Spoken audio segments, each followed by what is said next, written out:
ऋतुराज गायकवाडला संपवण्याचा नक्की प्रयत्न कोण करतंय असा प्रश्न आता निर्माण होत आहे। याचं कारण म्हणजे आज झिम्बाब्वे विरुद्धच्या 5व्या मॅच मध्ये चक्क ऋतुराज गायकवाडला ड्रॉप केलेला आहे। आता यावर कोणाचा तरी विश्वास बसणार आहे का? तर आजच्या मॅच मध्ये ऋतुराज गायकवाडला ड्रॉप केल्यानंतर अनेक जणांच्या मनामध्ये ही गोष्ट आता एक प्रकारे सतावत आहे की नक्की ऋतुराज गायकवाडला चान्स का देत नाहीत, ऋतुराज गायकवाडवरच अन्याय का होत आहे आणि सगळ्यात महत्वाचं म्हणजे असं कोणी आहे का की जे ऋतुराज गायकवाडला संपवण्याचा प्रयत्न करत आहे।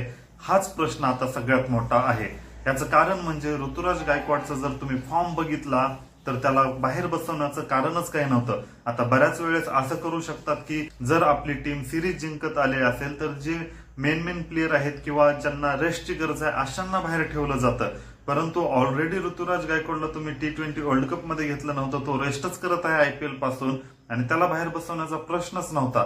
तर यामुळेच आता सोशल मीडियावर ट्रेंड होतंय। तुम्ही जर ट्विटर वापरत असाल तर त्याच्यावर पण ही गोष्ट ट्रेंड होत्या की ऋतुराज गायकवाडला नक्की डावललं का जातंय, त्याला संपवण्याचा प्रयत्न नक्की कोण करतंय, या पाठीमागे BCCI आहे का शुभमन गिल स्वतः हा प्रयत्न करतोय, अशा प्रकारचे प्रश्न तयार होत आहेत। सगळ्यात पहिल्यांदा शुभमन गिलचा अँगल बघूया। तर ऋतुराज गायकवाडला बाहेर बसवण्याचं शुभमन गिलकडे पर्सनल कारण आहे।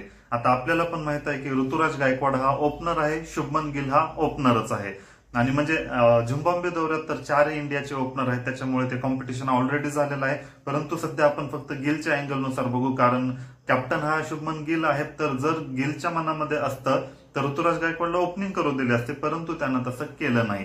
म्हणजे स्वतःच्या फायद्यासाठी ऋतुराज गायकवाडला ओपनिंग करू दिलं नाही। पहिल्या 2 मॅचला तर अभिषेक शर्माला ओपनिंग करू दिली, परंतु 3, 4, 5 मॅच मध्ये यशस्वी जयस्वाल आल्यानंतर अभिषेक शर्माला पण ओपनिंगला नाही ठेवलं।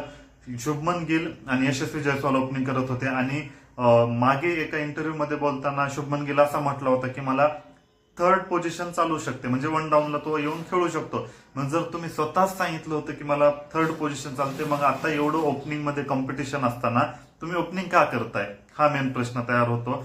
आणि दुसरी गोष्ट म्हणजे आता मी मागील पण काही व्हिडिओमध्ये सांगितलेलं आहे की ओपनिंगची पोझिशन टीम इंडियामध्ये खाली आहे, त्यामुळेच ती आपली जागा भक्कम करण्यासाठी शुभमन गिल हा ओपनिंगसाठी ट्राय करतोय आणि त्याला सगळ्यात मोठं कॉम्पिटिशन जर कोणाचं होतं तर ते होतं ऋतुराज गायकवाडचं। आणि याच कारणामुळे ह्या सिरीज मध्ये त्यांनी ऋतुराज गायकवाडला ओपनिंग करूच दिली नाही आणि ओपनिंग पण करू दिली नसताना सुद्धा ऋतुराज गायकवाडनं खूप चांगलं खेळलेलं आहे। जवळपास त्याने 4 मॅच मध्ये 133 रन काढलेले आहेत, 150 पेक्षा जास्त स्ट्राईक रेटने ह्या रन बनवलेल्या आहेत आणि जर तुम्ही शुभमन गिलचा परफॉर्मन्स बघितला तर तो ऋतुराज गायकवाड पेक्षा कमीच आहे। आता दुसरी एक गोष्ट समोर येते ती म्हणजे शुभमन गिल आणि ऋतुराज गायकवाड मध्ये सगळ्यात जास्त रन बनवण्याचं पण कॉम्पिटिशन होतं। आता आपल्याला पण माहित आहे जे सगळ्यात जास्त रन बनवेल त्याला मॅन ऑफ द सिरीज पण भेटतो। ऋतुराज गायकवाड आणि शुभमन गिलच्या रन्स मध्ये फक्त 15 ते 20 रनचा फरक होता आणि जर आज ऋतुराज गायकवाड खेळला असता तर तो साहजिकच आहे की शुभमन गिलच्या पुढे गेला असता। मग man of the series Ruturaj गायकवाडला भेटला असतं आणि शुभमन गिलला नसतं भेटलं आणि जर समजा सिरीज ऋतुराज गायकवाडला भेटला असतं तर साहजिकच आहे की मीडियामध्ये चर्चा त्याची झाली असती, जास्त क्रेडिट त्याला गेलं असतं आणि हीच गोष्ट कुठेतरी शुभमन गिलला नको वाटत असेल, याच कारणामुळे ऋतुराज गायकवाडला ठेवलंय अशी पण चर्चा होत आहे। आता ठीक आहे, या सिरीज मध्ये आपण शुभमन गिलनं डावललं म्हणू शकतो,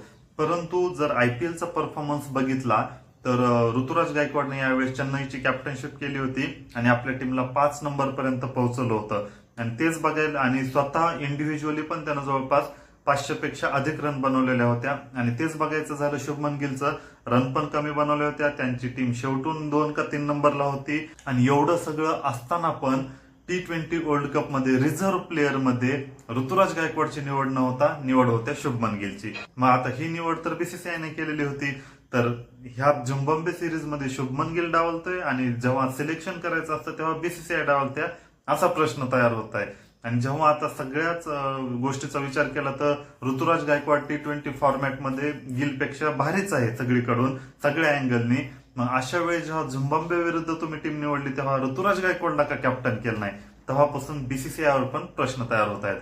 तर हे दोन्ही अँगल मी तुम्हाला सांगितले, तर तुम्हाला पण खरंच वाटतंय का की ऋतुराज गायकवाडला जाणून बुजून बाहेर ठेवण्याचा प्रयत्न केला जातोय किंवा त्याला अशी कोणती तरी ताकद आहे जी त्याला संपवायचं बघत आहे? यावर तुमचं काय म्हणणं आहे कॉमेंटमध्ये नक्कीच सांगा।